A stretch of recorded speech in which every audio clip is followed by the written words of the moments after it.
Welcome to the Cosmic Eye Show, where we explore spiritual ideas and books that help you live a better life. Hosted by spiritual teacher and author of If You Can Worry, You Can Meditate, Jason Napolitano. All right. Hello. Welcome to the Cosmic Eye podcast. We are here every Sunday with a new episode. And this week we're going to be speaking about meditation, disciplines, and personal integration by Manly P. Hall. And we're doing parts 3 and 4. Last week, Chris and I did parts 1 and 2. So go back and check that out if you want to listen to that. Of course, we have a new podcast up every Sunday. So there's 3 on there now, and I encourage you to go back and check those out.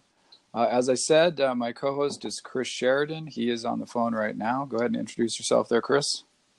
Well, thanks, Jason. I'm Chris Sheridan, and we have known each other a long time and have long studied metaphysics in Manly Hall and the works of many others. I just published a book called The Spirit in the Sky. It's a memoir about an experience I had in a plane crash a number of years ago. And this is really great being involved with this podcast and talking about the subject that has been such an interest of mine for so many years. Absolutely, you and me both. And we met each other at the Philosophical Research Society, as we talked about before, Manly Hall's organization in Los Angeles, which is still functioning today. And that was a real blessing for us to be able to spend some time there and learn more about Mr. Hall and his work. I have a book out right now called If You Can Worry, You Can Meditate. And you can find that on Amazon or on my website called cosmiceye.org. And Chris's book is available on Amazon as well. And you can find that information at chrissheridan.com. So now that we've got our plugs out of the way, we can jump right into meditation, disciplines, and personal integration. A fantastic book. I love this little pamphlet, and I'm really happy that we did this in 2 parts because it really is such a rich little book. There's so much to it that it needs reading several times to really get all that you can out of it. Would you agree with that? Well, definitely. And that's a hallmark of a lot of Manly Hall's works is that he does pack a lot of information. It's very dense. So you could read a paragraph or 2 and just go, wait a minute, think about that for a while. It's plowing ahead to get to the next paragraph or chapter isn't really an advantage. It's probably better to take bites of it or read it once and then go back and really kind of pick it apart because there's just so many gems in there, and he covers a lot of ground in surprising depth for how relatively small. This is under 100 pages.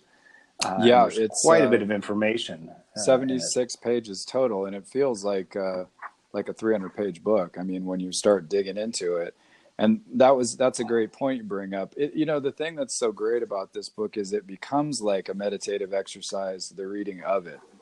In other words, like taking those chunks and going slowly through and contemplating them and really taking the time to be mindful of what's going on as you're thinking about them and being really focused on this text is a form of contemplation or meditation, and the book can be used as an aid to concentration and meditation, which is a fantastic way to use it. Plus, it's got some great images in there that you can use as well. So I like that quite a bit about this. One thing I wanted to get into about this book, and we talked about this a bit earlier before the show, is mysticism. I think sometimes the idea of mysticism or the word mystic and the ideas associated with that are misunderstood today. So I wanted to give a real quick definition, and then I want to have you speak on this a bit. My main understanding of mysticism is that it's a belief that there's a union or an absorption into God or the absolute possible, and that this is attainable through spiritual insight or contemplation or meditation. And mysticism is the path at which one becomes absorbed in God. One discovers the divinity within, and the two become one. That's sort of my little understanding of it. But one other interesting thing, and we can talk about this a little bit after you give your idea or definition, but Google, the second definition they have up there is it's a belief characterized by self-delusion or dreamy confusion of thought, especially when based on the assumption of occult qualities or mysterious agencies. And I find that mysticism, much like the word myth, which has been bastardized and destroyed to mean false or unreal, they're taking mysticism to mean, and they're you know how they put the sentence afterwards as well to sort of describe the meaning of it. It was something about, the book title was imbued with New Age mysticism or something along these lines, which was denigrating to both the New Age ideas and esotericism and, you know, mysticism in general. So unfortunately, a lot of people today have the idea that it's some sort of self-delusion or dreamy unreality or something false.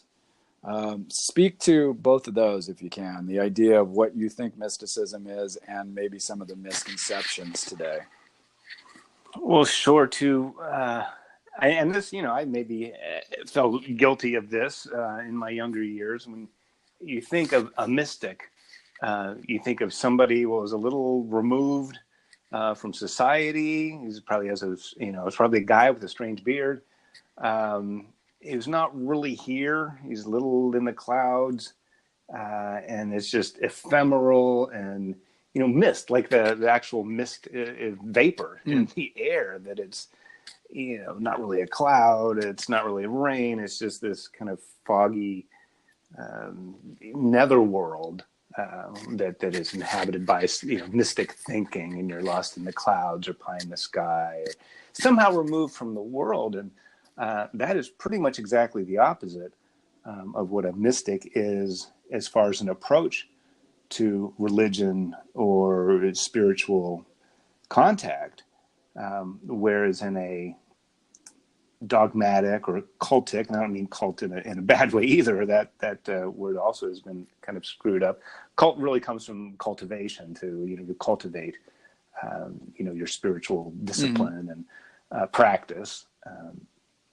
Whereas a mystic, it's not, well, to use maybe a Christian mystic, for example, in maybe mainstream Christianity, you have to believe in Jesus being the Savior, and you have to have faith in that, and that it's true, and there was historical Jesus, and is the one and only path and way to approach God.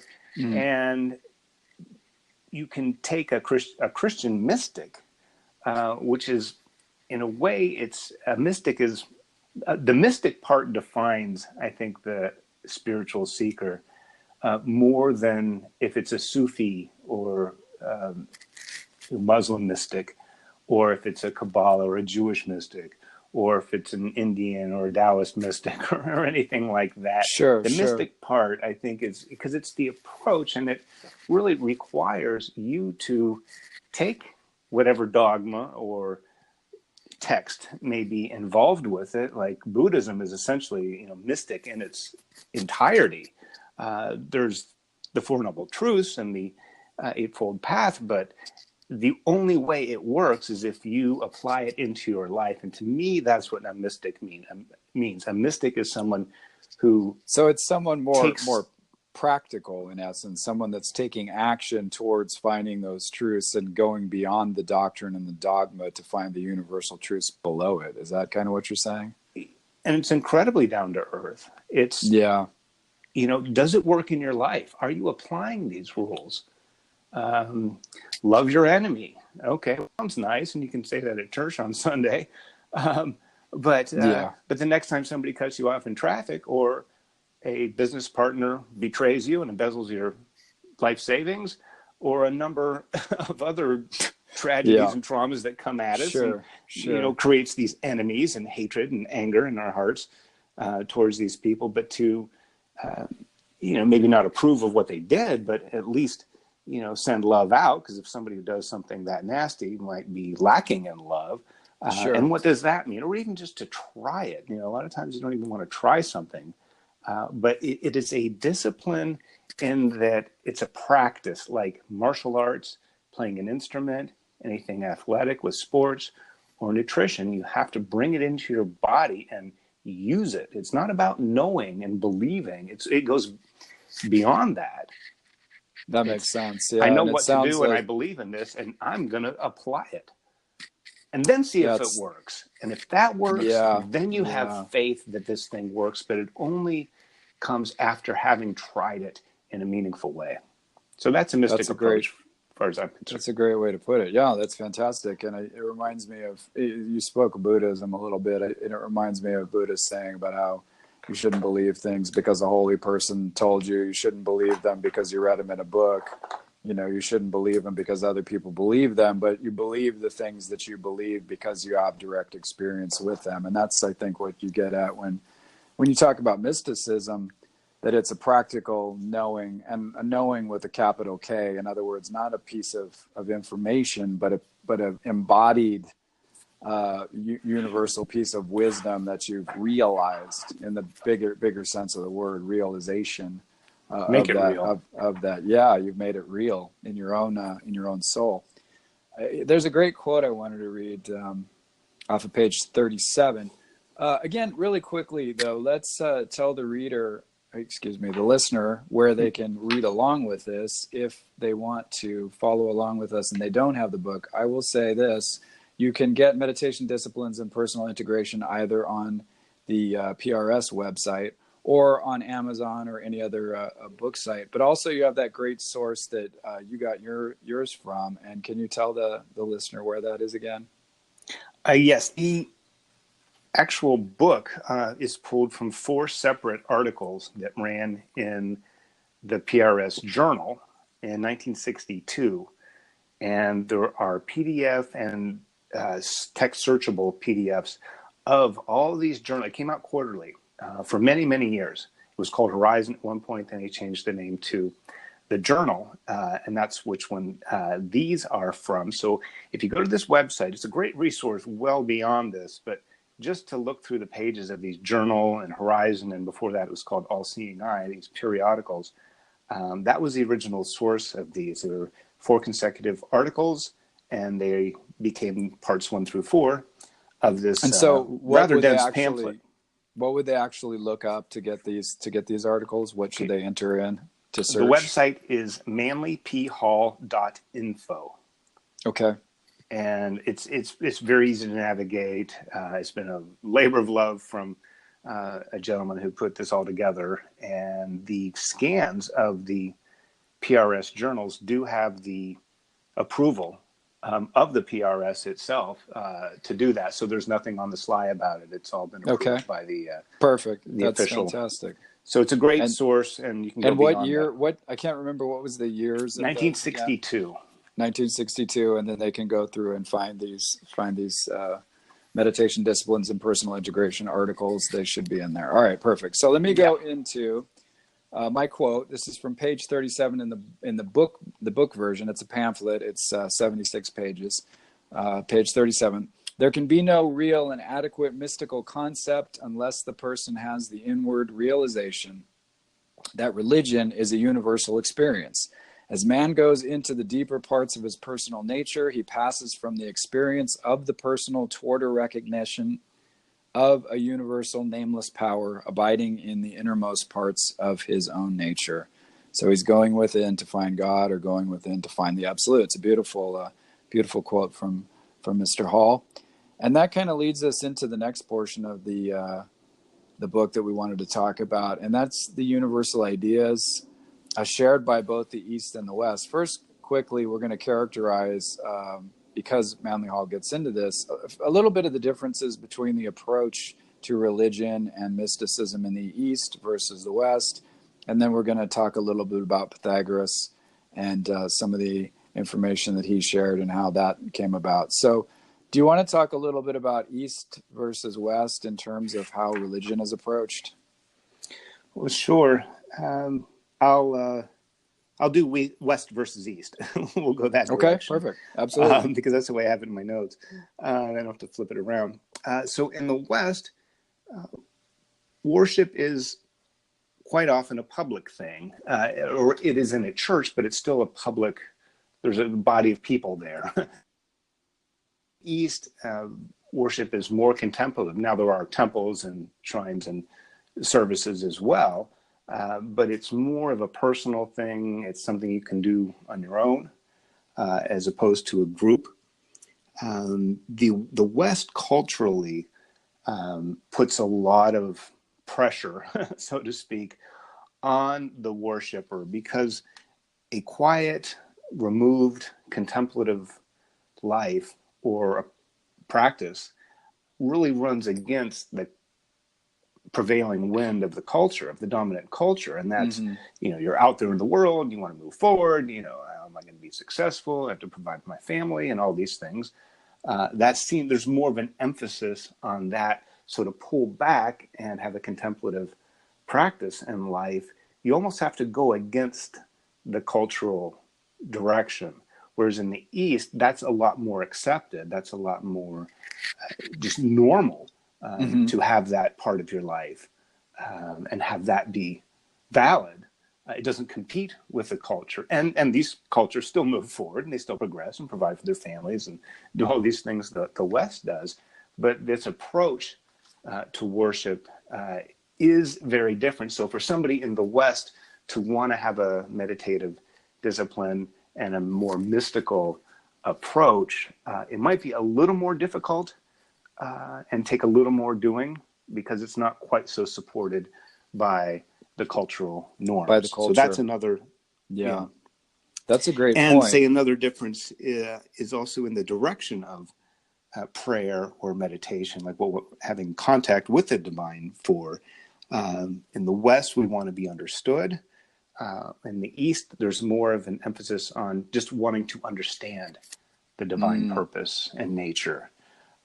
And on That's that also, a lot of our prayers are directed towards human endeavors, that I have this purpose that I want to fulfill and I want divine aid to help me in it.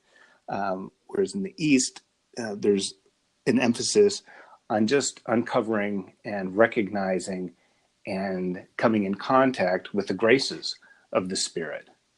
Very good. Which is very good. different than having it kind of... Now, the end result may, be favorable as well. If you understand the graces of the Spirit and you feel this contact with the divine presence, that's probably going to make things in your outer world in life work out a little bit better. But it's a little indirect. You're actually going straight to Spirit and having that inform your mind and decisions and things. Yeah, that makes sense. It's interesting because it kind of reminds me of the overall sort of difference in culture between the East. By the way, when we're speaking of the East versus the West, obviously there's no hard and fast rules, but just at the risk of kind of oversimplifying this, probably everyone who's listening knows this, but in the East, we're generally talking about India, China, Japan, Thailand, the Eastern world, what used to be called the Orient.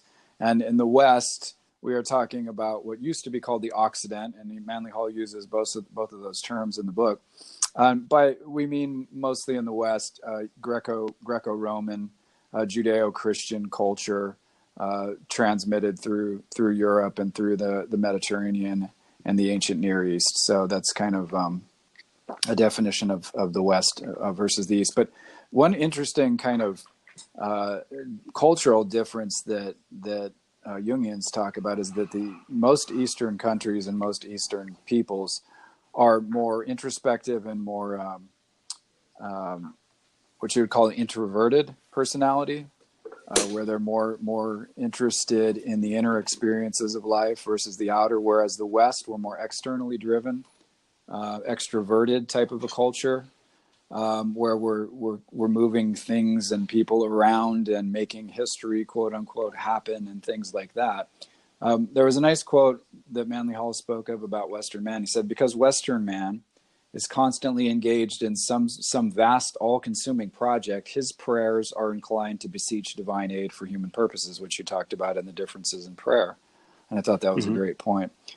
So that's kind of some of the interesting things that are different between the East and the West. Obviously today, these are no hard and fast rules, and cultures change over time, and the Eastern ideas, meditation, yoga, and so forth have taken root in the West to a great degree today, much greater than even when Manly Hall was writing about these things, and it's much greater than when he was when he had wrote his first book, Secret Teachings of All Ages, when all of this stuff seemed very exotic. So, things are changing, and I think we are becoming a little more aware of the inner life here in the United States and in the West in general. So that kind of moves us forward into the idea of what I was speaking about earlier, how actually these ideas sort of propagated themselves throughout the East and the West. And I was wondering if you could share a little bit about that, starting in that beginning of that fourth part where it talks about the early 5th century and mid 5th century movements. Maybe talk a little bit about Pythagoras and how some of those things unfolded. If you can find that, that's a great section of the book, and I encourage everyone to read that. There's a really nice, concise history of how these ideas unfolded in both the East and the West and how they influenced each other. So maybe if you could speak to that a bit. Well, sure. The beginning kind of time frame that he lays out is the 6th century. Say that 6 times swiftly. And yeah, right. It's six. Yeah, thank you. In the 500s BC, or BCE as we say now, and that would include Lao Tzu and Confucius in China, and it would include the rise of Buddhism. And if there is a historical time frame put on the Buddha, it's around that general region. And Pythagoras and the other pre-Socratic, that is appearing before Socrates. So there's Heraclitus, Anaximander, Anaxagoras, and a number of other ones that flourished in the Euclid in that time as well. Because even at the time, road at some point that trade routes having been established, and along with them, not just trinkets and treasures from one culture to the next, actually practices and beliefs and stories and, would have exchanged hands. And there were still at the time what were they called mystery schools. These were the secret sects and groups, societies that held this knowledge. And the time when Pythagoras apparently traveled to the East, not exactly sure where, but he would have come in contact through some of these Eastern traditions and sworn to secrecy, and certainly where he got them from. And then when he brought those back and started his school at Crotona, there was isn't the legend that he went to India and was initiated into the mysteries in India? I think I remember reading that. Does that ring a bell? Something along those lines. There's no historical like with the evidence Brahmins of it, at Elephanta, right. which Okay. I guess is called Mumbai now, Bombay then, but that may have even preceded Buddha, or been around a similar time frame. Yeah, so yeah, and quite possibly coming in contact with a very similar source. So I think it's fascinating through this that quite possibly that the rise of Western Greek philosophy and the emergence and adoption of the Buddhistic tradition in India may have sprung from the same branch, maybe from the same source, or at least have enough crossover. Certainly, the time frame, whatever was going on in the world, in the universe at the time, it seemed to be just an outflowing of so there was a philosophy and ideas.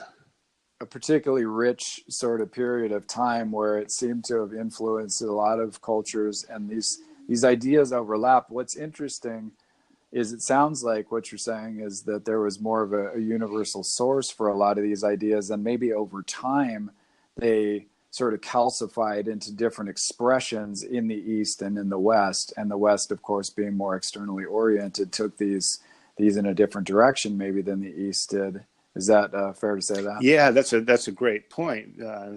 Because once they've been then pulled back into their own respective cultures, yes, they would, and in a way they have to. or people won't pick up on it if it's completely foreign and doesn't fit in the culture. Even yoga today in the American culture, let's just call it that, it changed a little bit, perhaps quite a bit, and it's become a little bit more of a physical exercise. Yes, it's contemplative. Yes, you're in balance and harmony, and you're using mudras, sutras, and breathing techniques that are ancient and authentic. Its expression, though, you have yoga studio, and it's it fits kind of the American sensibility. Sure. Because that's what we need. Somewhat, it's a bit more. It's just been adapted. And adapted, sure, but it needs to be, to denigrate it. It does, yeah. But the other thing, just not to just get off track, but one of the things people forget about yoga is that the asanas and the actual physical efforts are merely geared towards readying one for meditation, and I think people forget that. So they'll spend an hour on sweating through a set of asanas at Bikram yoga or wherever they go. And they don't end up doing the meditation at the end, unfortunately. They're too focused on the sort of physical part of it. But again, that's our Western culture. But at least it gives them a way to focus and to find physical expression to some of those inner ideas and so forth. So I'm not denigrating it when I say that, but it's a different expression of spirituality, and we do that with. That reminds me of the idea of the sort of archetypal and then the particular or kind of cultural variations on it. So you have an archetypal or universal idea, and then you have the localized expression of that particular idea. What you might, let's say, if we look at it in the terms of the gods, you have the idea of like I spoke about, I think a couple weeks ago, so a communicative or a sort of a communicator between the worlds, like a Hermes or a Mercury, or in African Yoruba ideas, it would be Elegua. You have sort of a messenger deity. Mm-hmm. That would be the more particular, and then the universal idea is a messenger between the worlds, let's say. And it's the particular versus. You're right. So that's the universal versus the cultural. Particular of expression, but I'm getting off track. So getting back to this, that was a nice overview of that. And again, I encourage the listeners to read through that section in part 4 and get an idea of where some of these ideas come from and how they've been expressed differently throughout the years and how culture has shaped those. The next big chunk I wanted to get into is where he talks about mysticism and meditation and how those are locked together. And I'll let you talk about that in a second. Well, I wanted to say, to give a quote, it's a short one, but he says, Manly Hall says, mysticism and meditation have always been intimately associated. Mysticism bridges the interval between religion and philosophy. And I think that's what you were talking about before, about mysticism being more practical. You're carrying it over into your daily living as opposed to it being some sort of doctrine or dogma. And Manly Hall suggests that the connection is the meditation and the contemplation, and then that carries over into your actual actions, day-to-day actions that you're taking. Can you comment on that a little bit? Well, that's one of the functions of meditation, is that through stilling and calming the body and going deeper to calm the mind, you're pulled out of the world and the worldly concerns and fears and agendas and just multitude of things that we carry around in our inner life. And it's those things that are the obstacles to our connection to spirit and divine mind, is that this process of meditation, it doesn't really bring in spirit or turn up, the divine presence. It quells all the things that are standing in the way.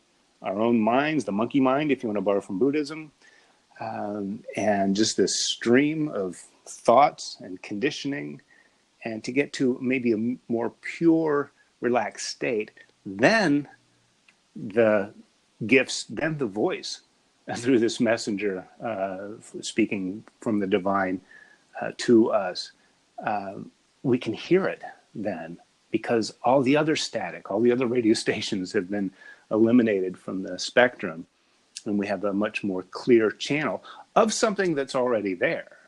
It's been obscured by our That's lives a great in way the to put it. world. And it needs to, because if you want to go drive in traffic and go get some groceries at the store and put up with this and that and try to get gas at 5 o'clock, it's troubling. And sometimes universal harmony may not be as present. So we have to be in the world. Yeah. We have to watch our feet. For sure. We have to. But we don't have to be stuck there. And the more we are stuck there, the less we're going to benefit from the graces of spirit and the wisdom of divine mind, and hearing that voice and actually being heard. Our pleas often are sent off into the ether unanswered because they're either mixed or cluttered or just lost in the static of everything else. And that's what meditation does. It calms the water.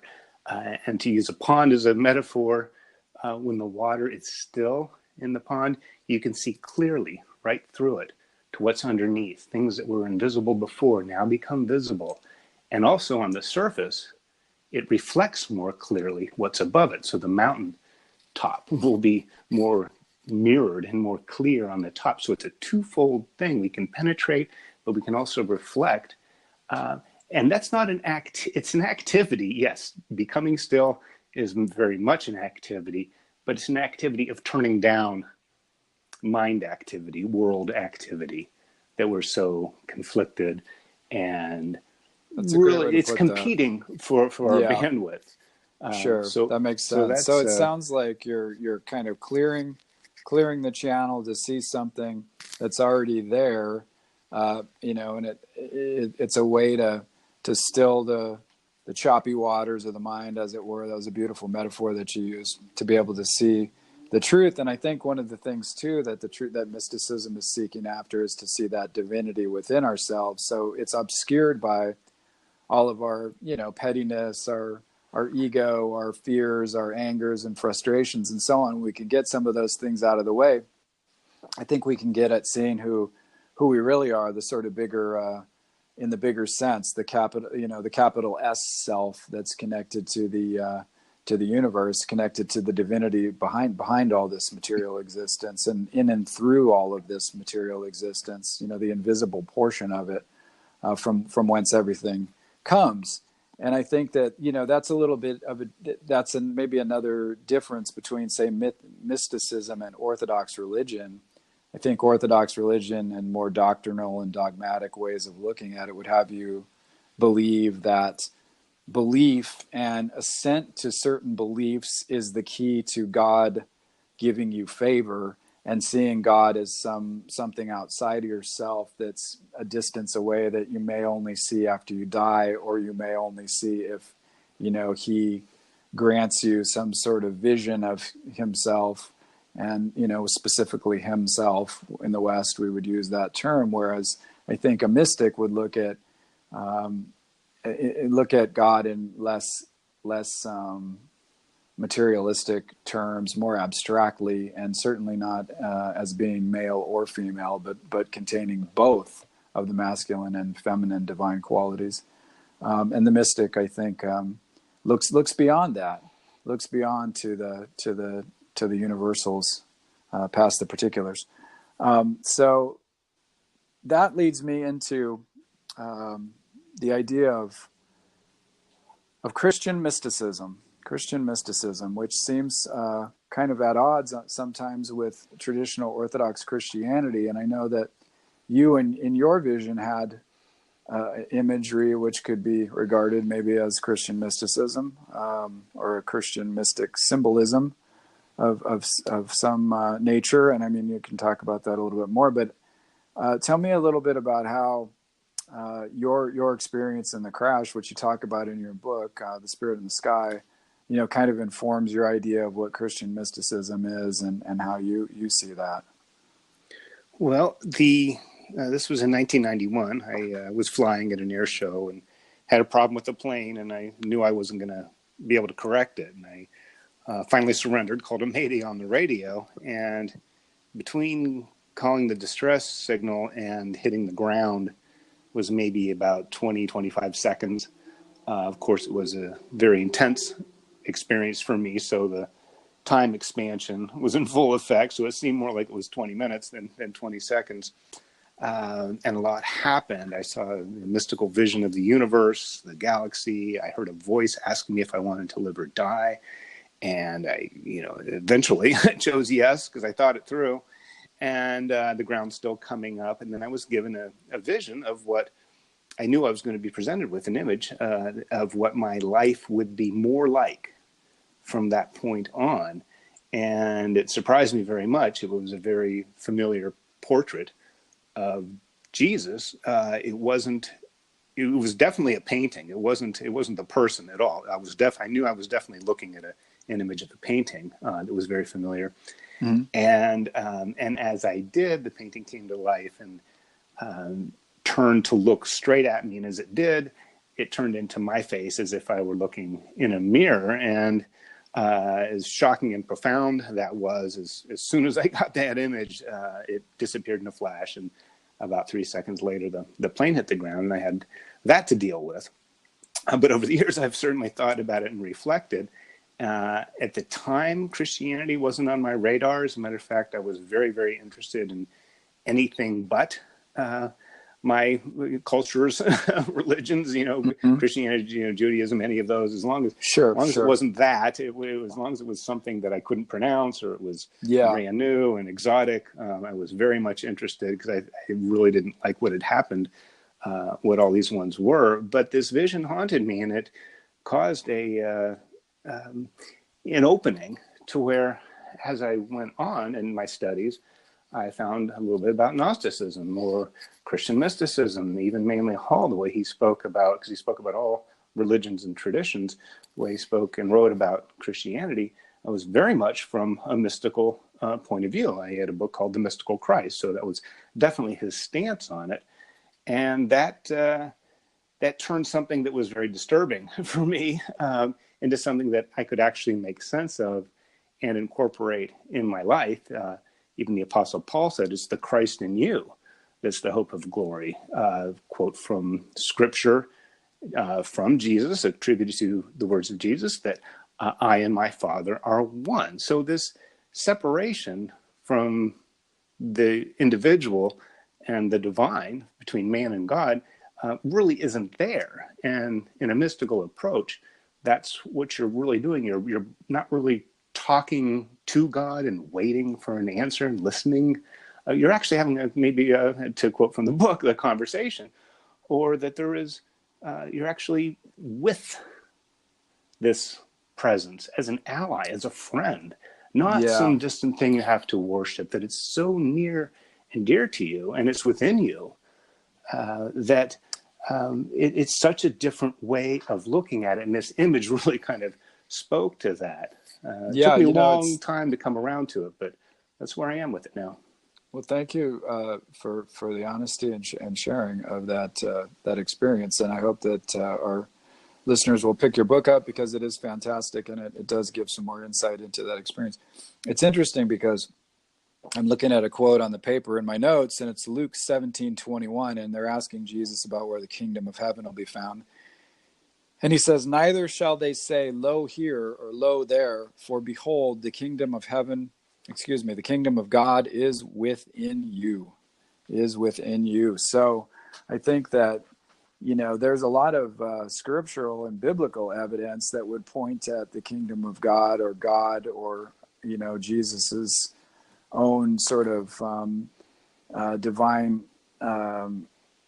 the experience of Jesus, the Christ consciousness, if you want to call it that, is something found within us. And I think that's what the mystics were trying to find, at least the Christian mystics that we read today, and from days gone by, certainly. And there are obviously modern Christian mystics as well. Not as many, because I think religion has become more of an orthodox and doctrinal sort of thing, but there are certainly people today who do follow a path of Christian mysticism, even if they may not necessarily call it that. And that's a path whereby one is trying to be more inward. You look inward instead of externally for everything, and to find that presence and that divinity within oneself. And I thank you for sharing your insights in that. So the last thing that we want to touch on, and this is going to be very short because we're almost out of time, unfortunately. And this book is, of course, as we've said, very, very full, packed full of great information, and we have covered not but a tiny bit of it. But there's an interesting section where Manly Hall talks about science, philosophy, and theurgy. And I wanted to get into that just very, very briefly, maybe 4 or 5 minutes of discussion on that. So I'll start with his definition of science. And he makes these distinctions, I think, in order for people to see that these are different ways of looking at life: science, philosophy, and theurgy. And I'll explain what theurgy is when we get to that point. But science, we know, is order. And these are Manly Hall's words: is order, method, and instrument by which we can separate superstition from fact and opinion from justice. Science has its own peculiar limitations and is restricted to a region where its instruments are affected. In other words, you use instruments to see the objective world and look deeply into them and understand natural science and the goings-on of the material world. And that's generally the realm of science, unless we're speaking of quantum physics or particle physics, where we get down into a weird, wacky world of non-materialism, non-Newtonian logic of its own. Philosophy, on the other hand, deals with the invisible, with values and so on. And the philosopher puts the invisible universe in order with the aid of reason. And then he says with defective reasoning, that destroys the validity in philosophy. So you have to have good reasoning in order to see things clearly using a philosophical methodology. And then more in tune with what we've been talking about, the mysticism and so forth. This is the third route that he uses into knowledge. This is a more intuitive one, because he says the rational faculty has limitations. And for this reason, Neoplatonism introduces theurgy. And theurgy is just a ritual, meditation, or action, magical or mystical or otherwise, designed to invoke or evoke God or the gods. So basically, invocation is bringing within one's realm of experience within the body, mind, and soul. And evocation is bringing an experience. Let's say you're trying to evoke a spirit or evoke a demon or what have you, if you're in some sort of black magic. So that's kind of the difference between evoking and invoking. But theurgy then is this methodology whereby one creates a connection to something divine, and that's the path of the mystic. Can you speak a little bit more about that and how that is how that happens? Sure. I would even venture to say that meditation itself, the act of meditation, is theurgic. It is theurgy. It is a great point. You're using theurgy when you are meditating, because it is the bridge. You can scientifically prove to yourself that if you close your eyes, try to calm your mind, focus on your breathing, maybe repeat a mantra or consider a mandala object, and you're quiet, your heart rate will slow and your breathing will become longer. That the interval between the in and the out breath will become more elongated, and that you can take your heart rate. I'm sure there's an app for it or biofeedback. I mean, it's you can tell it does work on that scientific level with the body. So it's an experiment that once you can get into very basic meditative relaxed state, or listening to a tape or something for 15 minutes, you can check yourself and see, well, am I a little more relaxed now? Am I a little bit less stressed? And you can probably find that you will be. So it's a very much, a little bit of both. It's kind of mystical and in the etheric sense, but it's also very practical in the scientific sense. And it opens up that doorway, I think, that we were talking about before, between our individual lives and the universal divine mind, that this is this pathway, this door that gets opened up because everything else is cleared. And that's even from the New Testament as well. It's straight is the gate and narrow is the way, that you can't, the straight and narrow, you can't bring in all this stuff if you want to walk through the doorway to the temple of the divine, because there's no room for it. How can you meditate with God when you're upset about, what your boss said the other day, or, the guy that didn't fix your car right, or your neighbor that won't return your tools, or, if you're bringing that into your discipline, sure, God's not going to hear you and you're not going to hear him or anything like that. That's a great way to put it. Yeah. Or if you do, it'll be very tainted and kind of limited. It's like trying to grow a crop when you have all kinds of weeds and things. You weed those things out so your crop can grow. It's ancient in its origin, but it's very here and now in our lives. And I think we can really take a lesson from it and try this other path, this calming, clearing doorway that opens up and connects us with that. So this theurgic discipline is really spiritual and scientific. It's kind of all at the same time, because if you're too much into philosophy or philosophic thought, or say too lost in philosophic thought, you can have all these reasonable rationalizations and insights and epiphanies without really participating. And that doesn't vitalize. Yes, you may be right 100% about everything. That your conclusions and insights are fantastic. But if you're not really applying them to your life, they're kind of empty.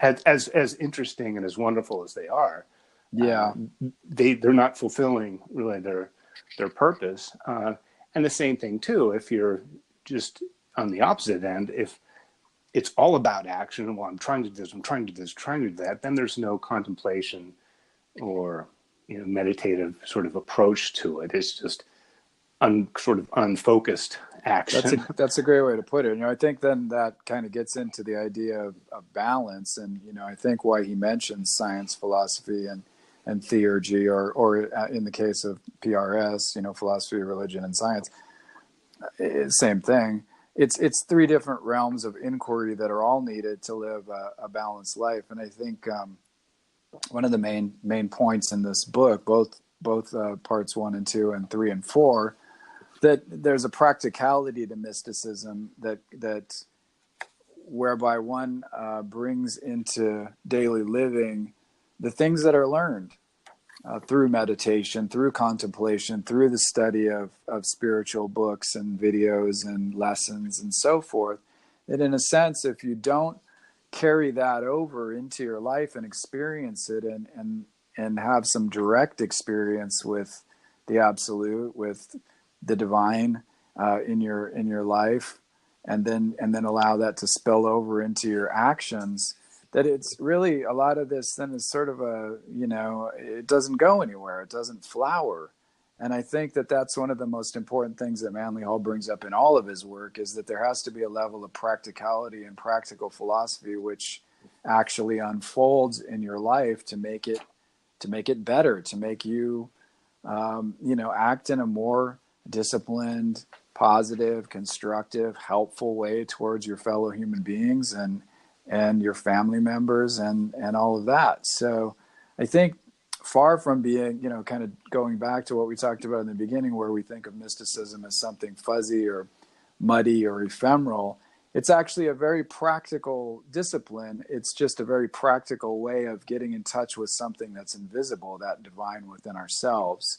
And I think this book is a really great way to orient you towards some of those practices and ideas. We talked a little bit last week, and you can go back and listen to the previous episode about the retrospection exercise of Pythagoras and the morning meditation that's recommended, and those are great ways of putting putting this to work practically. Another way, of course, is just a regular meditation practice, which I teach about in my book, If You Can Worry, You Can Meditate. And there's a lot of great resources all over the internet about mindfulness and meditation. And really, it's about creating a practice for oneself that connects you to something bigger than yourself.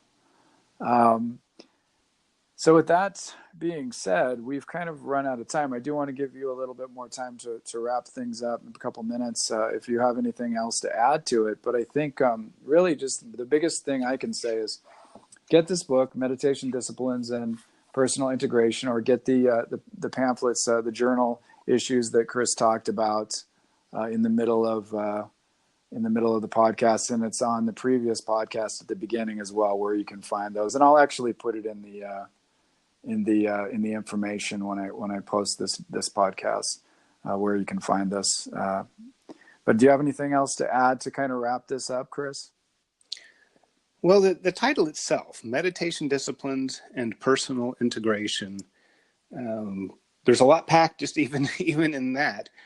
The book is not as clear on particular techniques as you are in your book, but the discipline is leaning towards, dedication, that you're an enthusiast, that you are interested in this, being a disciple, a enthusiastic person who wants this, not discipline like you're being punished that we talked about last time. Yeah, exactly. And this concept of personal integration. And fragmentation is, I guess, the opposite of integration, that these, pieces are broken up. We're divided in our lives, and then we have to divide our time, our resources, our money, our thoughts. We gave it the office. I don't have time for this now. There's only so much to go around, and these parts get thrown around. And I don't know if he actually got into this. I'm sure sometimes I get a lot of quotes misplaced. But what it comes down to in this, personal integration is that all this stuff is already there. Your connection to the divine, your inner divinity, all these pieces are there. They just need to be dusted off a little bit. In Buddhism, they call your inner Buddhahood, that it's there. This gold is inside, and you just have to, it's really more of a process of clearing the other stuff away than it is, trying to find something that's not there. It's not really approached from a feeling of lack.